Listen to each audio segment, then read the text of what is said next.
Engineer versus Designer is brought to you by the Mojo 3D printer. Now you can have 3D printing right at your desktop at a remarkably low cost. With the magic of Mojo, there's really no limit to your creativity. See it at mojo3dprinting.com. Well, Josh, yes. As you know, this week we had an opportunity to sit down with the one and only Mike Leydet of College Park Industries. Yes, indeed. He makes, cool.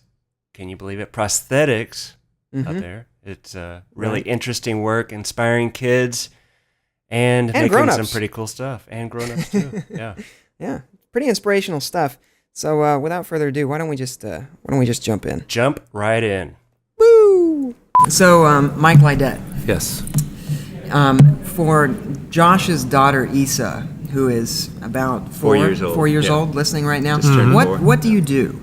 Well, sometimes people are born without feet, and sometimes they have accidents and they lose their feet.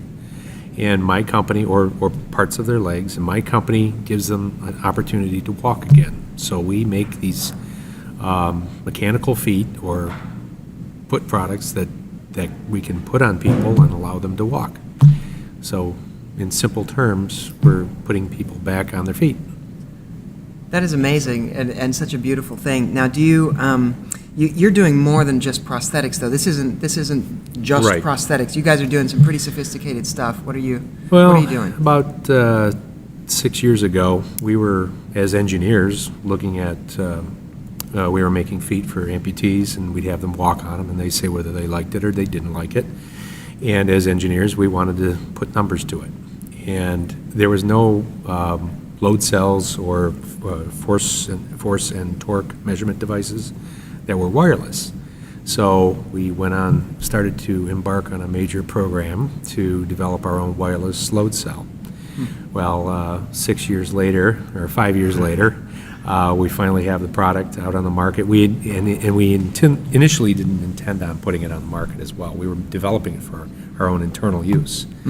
But there was so much money spent in time, and we felt that not only was it an opportunity for us to learn about how to make better prosthetic feet, but in our industry we have somewhat of an altruistic view about the products that we make, and to withhold this technology from our competitors was almost not, it wasn't right. So College Park made the difficult decision to say, hey, we're going to open it up for everybody. And we're going to push the industry to a higher level, because currently researchers have never had this device to use. So we're putting it, so now we're selling it to universities, to the VA. We've sold several in international applications. They're using it everywhere from in robotics companies to prosthetic manufacturers, and we've sold them to our competitors. And this is the IPEX device? It's the IPEX device, yes. Okay. So it's a 6 degree of freedom force and moments transducer. It's got onboard data logging, so you can have somebody, if you don't want to collect data real time with a computer and Wi-Fi, you can have them walk up a mountainside for 2 or 3 hours and collect all that data and bring it back, and for the first time ever see those forces and moments. It's analyzing their motion to customize the prosthetic for them, or right now it's collecting and measuring. So to put that in lay terms, this is a black box that you can hook onto somebody. Yep. So that when you're building their prosthetic limb, yes, then you understand better what the forces are, how their leg is moving. Absolutely. So you can tune that leg so that it moves the way that it ought to. Yes, and the original product is the IPEX Lab, and that has more bells and whistles. We are currently developing for launch later this year the IPEX Pro, which is going to be the first clinical tool that does the same thing. It's going to have this not as high resolution as far as the data, but it's going to have what's relevant for a clinician to fit and align a patient in their office. So now a prosthetist is not just using his visual cues and his skill set or her skill set. Now they're also, and also the feedback from the patient, but now they're going to be able to get real hard numbers. And this is something that Medicare, Medicaid, and insurance companies have been asking for, because they've never really seen, well, you fit a patient with a prosthetic device. How do I know you did your job right as far as the alignment process and the fitting process? Well, now we can put hard numbers to that. And So this is So the how's product. that different from the traditional? You explained a little bit that allows you to collect numbers, but are they still? You still have to create a mold and. You still have to do all of that. Custom fitting a socket to a amputee still has to be done with plaster of Paris or scanning devices that they use today.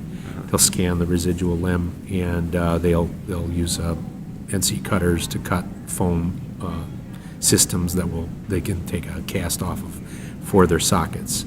So there's systems that are doing that now, but those are the custom components that actually are the prosthetic device.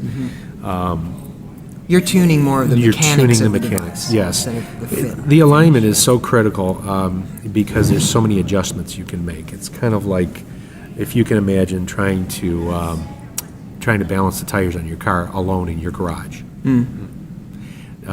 Years ago, people used to use chalk mark on the wheel, and they'd spin it up, and they were skilled at balancing tires on a car. Now you drive into a tire place, and they put it on this big machine, and it has diagnostics that balance the tire much better than you could have ever done it by Right. eye.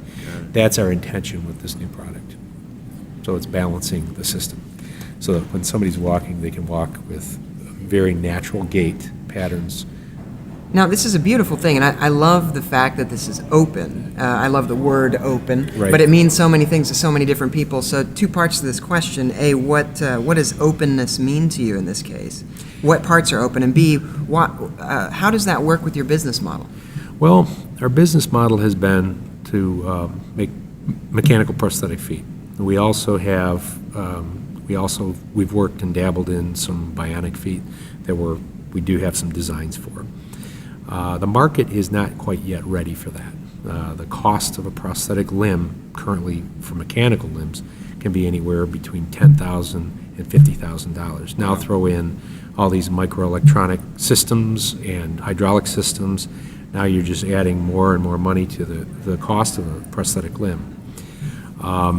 We're also a small company, so we saw that there was a need in the assessment of gait within a clinical setting. So the idea is if we can help prosthetists do their job better and kind of work on developing the skill sets in-house at College Park so that we can work with electronics. We're designing all of this from ground up on our own. I mean, we hired the engineers, we're doing all of the printed circuit board design. So openness is really it's two-phase. For a business plan, we're trying to make sure that we've got the skill sets in-house. And while we're developing one product, we're getting ready to develop the next one, and that's going to be the microelectronic control foot ankle device, which is called the iPad. So we've got iPads and I get it. iPad. So Wow, that's not going to be a confusing thing at all. No. I'm pretty sure. No. So on a personal level, why is this important to you? Wow.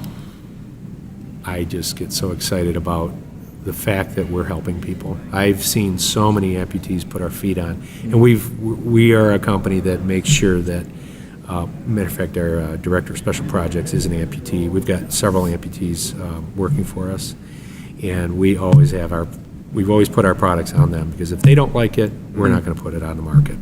I just talked to a guy about 2 weeks ago, and he's got both of his arms were amputated. He had sepsis, he had an infection. Both of his arms and both of his legs below the knees were amputated. And he has such a zest for life, and he recently put on a new product, the Soleus foot. And he got a little choked up, and I did too, because he said, for the first time, I can walk and do whatever I want on any surface, any terrain. And think about it, he doesn't have arms he can throw out to break his fall.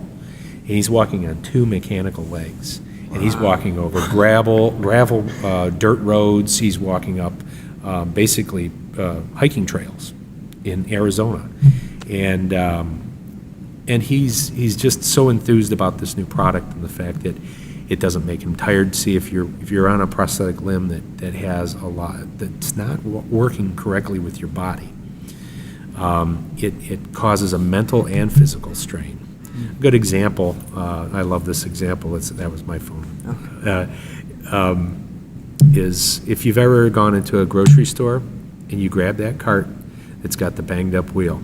It's either rusted up or it's wobbly and it's noisy. So if you take that cart and you walk around that store, it's making squeaking noises and you're feeling a little bit. You're all stressed out by the time you get to the front. And then when you start loading it up, it's hard to push around the You yell at the clerk when you get in the line. It's not pretty. It's the same thing with a prosthetic foot for somebody who's an amputee. If they've got a foot that's either not properly aligned or it's not working with them well as far as its ability to function properly for their needs, then they're constantly hitting that wall.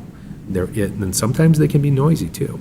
So these are the things that when you make a product and a good design and you see it work and you get that kind of feedback that this is by far the best product they've ever walked on, it just makes you feel like you've really done something important. And I believe that can be for any product, maybe even for the grocery cart manufacturers of the world.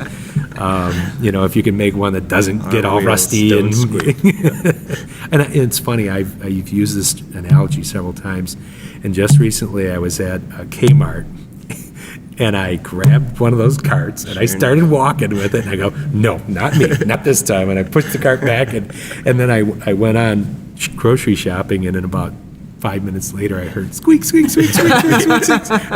And I thought, oh, somebody grabbed that problem cart. on to somebody else. I should have How taken it. do you feel about it? You should have taken that. I got a good chuckle out of it. So, Mike, how did you get into this personally? How did you start with this company? I started, there's a little story about, I worked in corporate America for a company called Eaton Corporation. And I worked with a great group of I worked at a research center for 15 years. It was like I started there when I was 18 years old. And I have a lot of I'm very thankful for the company that I worked for. But as I got older, I started going, well, I want something more. And I put my resume out there, and I wanted more money too, but that didn't happen. But I did go in and put my resume out, and I was lucky to be interviewed by my former Director of Engineering, Chris Johnson, who was an amputee. And I liked the fact that he took me out for a beer for my job interview, and I thought, well, this is a little bit more laid back than I was used to in corporate America. So we were I think we were at a Bennigan's, and he was sitting there, and I noticed that he was an amputee, and he had his hand all bandaged up. And he was talking about how he was getting older and feeling, kind of achy, and I said, I'm kind of feeling that too as I get older, and he goes, yeah, he says, he made the comment that, he was really feeling kind of, I'm trying to remember what he said, something to the effect that turning 40 was really getting tough for him, and I looked at his arm and I looked at his feet and I said, you better be worrying about 50. And he laughed. Oh, fortunately. And, that's and for some reason he hired me, and he's been a good mentor, and I've had a lot of them at College Park, just a good group of people and very dedicated engineering staff and technicians and people out in the plant that take pride in their work. How different is what you're doing from engineering another kind of product, a washing machine or a laptop or anything else? I mean, is this straight ahead engineering work that you're doing, Yes, or is it this is. in some ways different? Or I would say, the biomechanics are different, and I think that. I would think that working with a human being in such an intimate way would be different somehow. The one thing that really shocked me when I first got involved in this industry was when you're talking about automotive or heavy truck, everything's linear or rotational. When you talk about the human body walking on a foot, everything's linear and rotational, all at the same time. So all of those statics and dynamics classes that you should have paid more attention to in school really come into play. And it's overwhelming. The human body is incredibly tough on prosthetic products. The type of abuse that they get are tremendous. We can have a foot that lasts, it's gone through all of our ISO tests, and it'll last for 10 years on most people. But you put it on a 14, 15-year-old child who's taking two sports in high school, and he's going to destroy it in 6 months. There's nothing you can do. You know, you're trying to provide a highly functional, lightweight prosthesis for this child, as you would for the adult that's going to be wearing it. And they're just going to abuse it at a level that you cannot keep up with. And if you try to make it stronger for them, it'll be restricting the motion, restricting the function, because it'll be heavy, it'll be not as dynamic. So these are the things you're always balancing. How much... Well, I would think it would also be, it's a highly customized product, It right? is. It's not like you're mass producing these, or at least not in the conventional sense. You're making them specifically for an individual, Yes. and highly tailoring them for that. It Well, just the- seems like that would have its own challenges. The True Step foot has over 144,000 configurations. Wow. We create a modular design, and we have different bumpers and different bones and bushings and things like that provide different durometers of flexibility in the system. The True Step foot, by the way, is going on its 22nd year being sold. Yeah, we've had many design upgrades, but it's got a product lifespan that like no other product I've ever known, and it's still a very popular product for College Park. It's actually what built the company. That foot, yeah, it's in these 144,000 configurations are legitimate configurations for build. Wow. So what we do is we get the phone call in the morning or during the day. We take down certain biometric aspects of that individual, their weight, their amputation level, because if they're above knee amputee versus a below knee amputee, you have to take that into consideration how you build the foot. And then we have what we call a gait match. That gait match is a program that we put all the information in based on it's like how long is the residual limb as well. All that information goes into the system, and then we get how to build it. It prints out a bill of materials for us to build the foot that day. So we build and ship same day. Same day. It's Yes. incredible. Wow. We've been doing that for 22 years now. And the True Step, is at the same price point? You mentioned these can cost anywhere from $10,000 to $50,000. Now that's for the whole leg. That's for the whole leg. That's for the whole leg.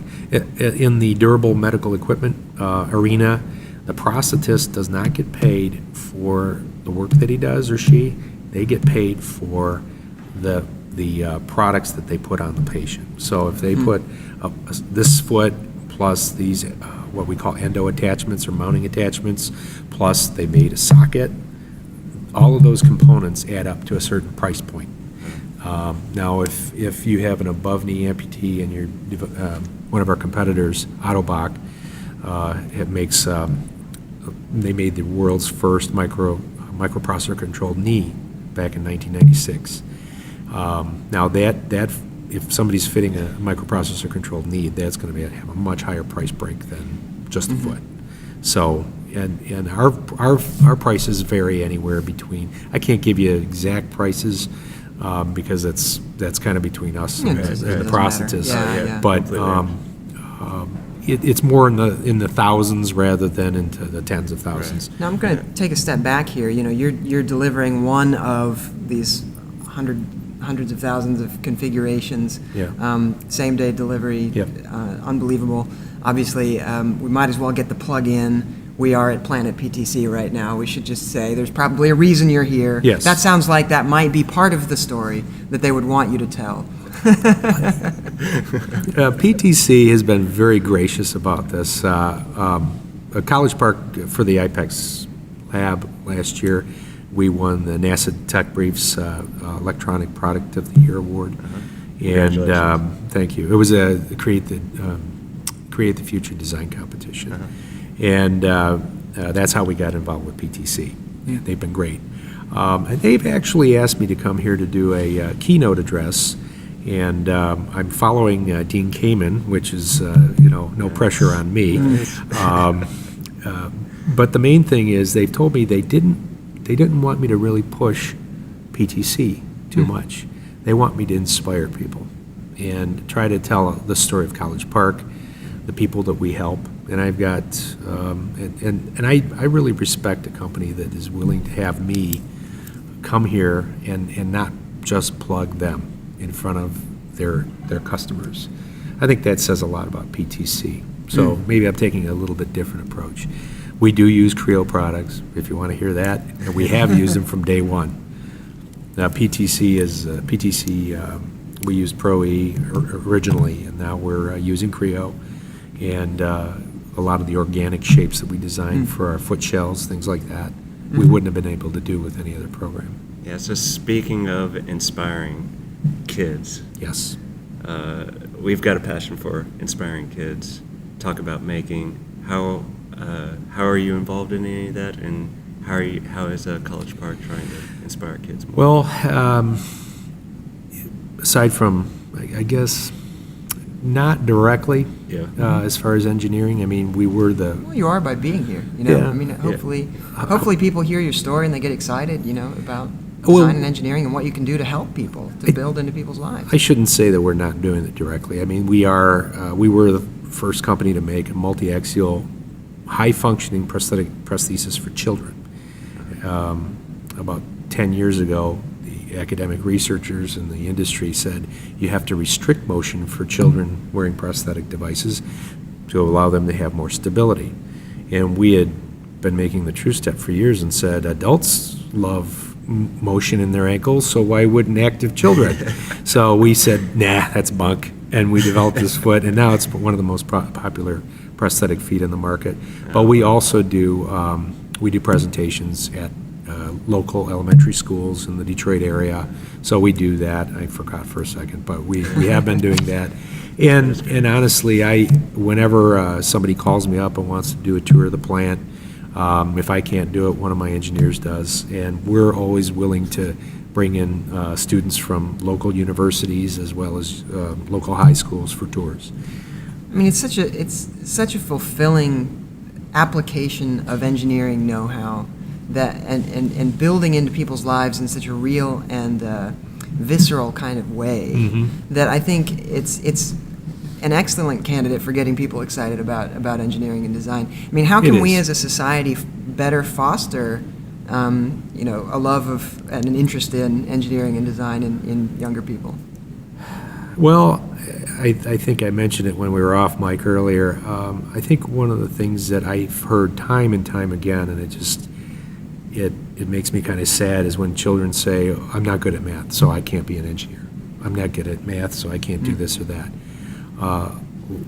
I wasn't that good at math either. And I'm director of research at a medical... Yeah, I know. Don't tell anybody. I'm going to get thrown out of my job. No, I'll tell you, it was a struggle. It didn't come easy. But the reward I'm getting from it now, not just from the great products that we make, but in a time of where the economy is in dire straits, I have a job, I have a skill, and I think people need to put some value in that. You may not be the director of research at some company, but to learn a skill and to be interested in design and being creative shouldn't be something you're afraid of. It should be something that you're predisposed to want in this world. And I think a lot of people, society today doesn't foster that as much. Everybody, I think sometimes it can for some design students that I talk to when I teach. Yeah. They'll say that some of them, I've literally talked to kids who get out of design because they say, the world has enough plastic widgets in it, and I just don't feel like I need to contribute more of them. And I actually kind of have to say, that's a good point, and I'm glad you came to that decision. But I think people like you are showing us ways that actually, this is vibrant, beautiful stuff that can be built into our society in a much more meaningful way than just more widgets and whatnots. I work with a group of engineers in my research department. I actually am a mechanical engineer managing electrical engineers and software writers. Now, if that's not a strange combination, I don't know what is. But these guys are so dedicated and love their job so much, they're calling me on the weekend because they had another idea about something else we could do to make the product better. And sometimes I look at the phone ringing and I'm like, oh no. But I answer it. Because I know that I'm going to get an excited engineer on the other end of that phone going, hey, we got to do this on Monday because, and this is, and, you know, it's just that excitement. We are working on some other technologies right now that I really am not able to talk about. But I'm telling you, there's so many areas that are untouched that those plastic widgets could be the next great opportunity to save somebody's life or to make somebody's life better. And one of the other messages in my keynote is that whether you're developing software for PTC or whether you're developing materials systems for General Motors or Boeing, those products and those materials may be used later to develop composite feet like they were. We used PTC's Pro Engineer to develop the spring designs and the organic designs of our foot shells. We used Boeing's research in composite materials that was done 50 years ago, 60 years ago, in the development of our springs. So, you know, these people who worked on these technologies, they didn't intend them to be used the way they're being used now. So everybody plays a role in one way or another. Yeah, I mean the guy. As long as you're contributing. Exactly, and you know, I think that people have to open up their mind to that. That it's not just another plastic widget. Yeah, that's a good point. Well, we're about out of time, but one final question. Sure. What advice would you give to somebody that wanted to get into prosthetics design? Be tenacious. It's a small market, but you know, there's so many people with amputations or limb loss, and not everybody who has limb loss had an amputation. That's why I say that. You have to be tenacious. I remember one time I was interviewing several people for this engineering job at College Park, and that was the one who walked in the door unannounced, that I hadn't looked at his resume prior to filling the position, and that person was the person that got the job, because they drove it down the street, and he walked in the door on crutches because he had just broke his ankle, and he handed me his he filled out a application, and I said, and I had just walked somebody else out the door who I just interviewed, and I was thinking about hiring that guy, and so the guy on the crutches got the job. Not because he was on crutches, because I liked him better and I thought he was better for the job. And he's still working there 11 years later. So be tenacious, but not too tenacious. You know, there's a point. But not off-putting. No stalking. No stalking. But definitely, and make sure that you do try to get yourself the correct skill set that fits. Do your homework. Go on the internet. Look at the different companies or products that the companies make, understand the technologies that go into those, you know, the materials and technology. Materials is a big part of it. You got to understand the dough you're making the pizza with. You know, if the dough's bad, the pizza's not going to be good either. Right. You know, right. So I would say that don't be afraid to fail. I think a lot of people are sometimes. And absolutely goes along with tenacity really well. I failed many times in the past, but you got to brush yourself off and keep moving. Excellent advice.